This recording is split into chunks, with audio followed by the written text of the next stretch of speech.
At their best, libraries are places of connection, learning, and opportunity. But for one reason or another, not everyone can get to a library building.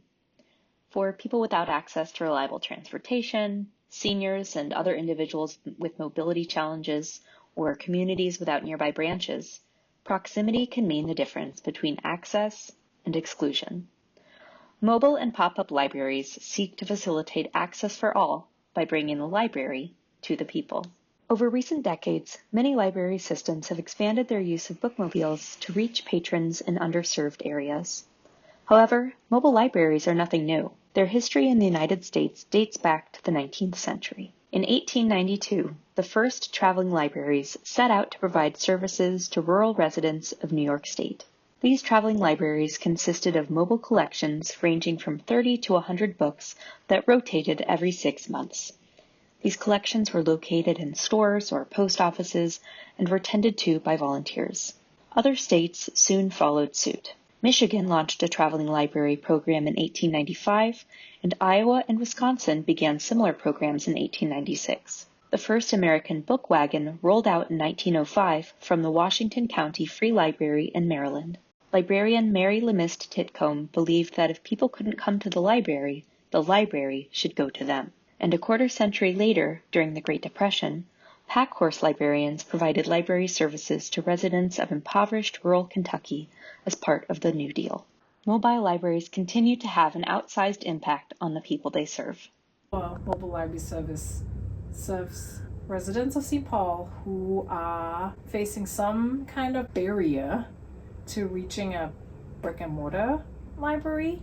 That's Savitri Santaram, a mobile library manager in St. Paul, Minnesota. The St. Paul Public Library's mobile library provides services across the city to residents of all ages. I would say our largest numbers are at schools, and we have found, with data that really we are the only public library experience that many school students whom we see have.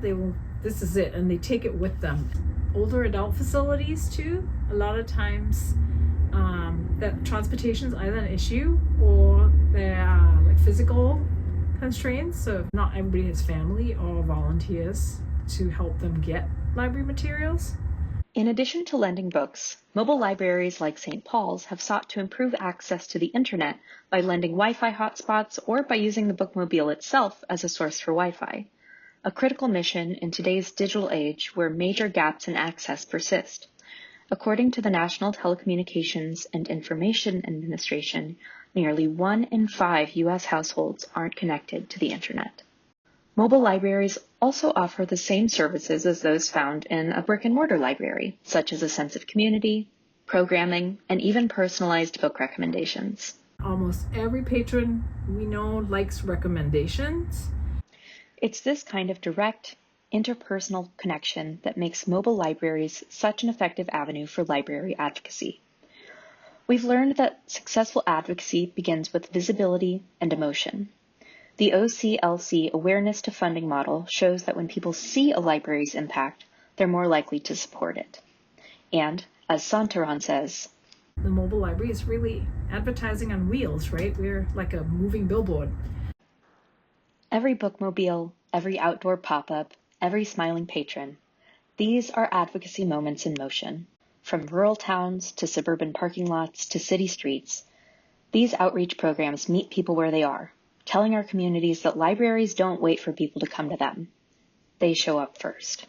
Despite the value that mobile libraries bring to their communities, their funding isn't always secure. The recent threats to the Institute for Museum and Library Services placed funding for mobile libraries and other library outreach services in jeopardy.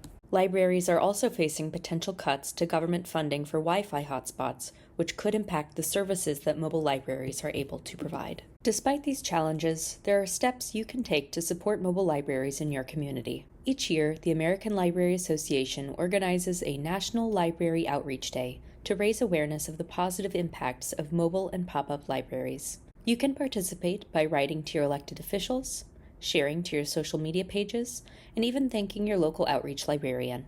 For more information and resources for advocacy, visit the National Library Outreach Day page on the ALA's website. However you choose to support mobile libraries, it's important that you do. A mobile library is more than a van full of books. It's a promise in motion. It's a Wi-Fi signal reaching a family that couldn't afford broadband. It's a story time in a park where a child discovers the joy of reading for the first time. It's a senior learning to connect with their family online. It's building community when it matters most. It's Access on Wheels.